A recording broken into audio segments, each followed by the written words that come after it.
Kuna mwimbaji mmoja aliimba kwamba mimi niliomba kidogo, wewe ukajibu sana. Mwingine akaimba kwamba nilijua utafanya lakini sio kwa design hii. Nilijua kabisa kwamba utanifanyia, ila sio kwa namna hiyo ulivyofanya. Kwa nini Mungu anafanya kwa namna hiyo?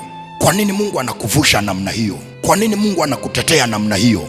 Saa ingine hukuomba sana, analazimika kufanya kwa ukubwa namna hiyo kwa ajili ya kulinda kusudi alilonalo juu ya maisha yako kwa jina la Yesu. Analazimika kukutetea vyote anavyokutetea kwa ajili ya baraka aliyokubebesha, kwa sababu ulitakiwa kufa tangu ukiwa tumboni kwa mama yako, lakini kwa ajili ya alichokubebesha alilazimika kukutetea, alilazimika kukusaidia. Na ulitakiwa kufa mapema, lakini alikulinda kama mboni ya jicho lake. Na ndiyo maana analazimika kukutetea wakati mwingine haujaomba sana, kwa ajili ya alichowekeza kwenye maisha yako, kwa ajili ya mahali anapokupeleka, kwa ajili ya baraka kubwa aliyoiandaa mbele yako kwa jina la Yesu. Kama amekupigania kwenye yale, na kwenye hilo atakutetea. Kama amekuvusha ile bahari, na hiyo bahari ataigawanya, utapita kama nchi kavu. Kama alikutetea kwa wale maadui na hao waliosimama mbele yako, atakutetea kwa jina la Yesu Kristo wa Nazareti.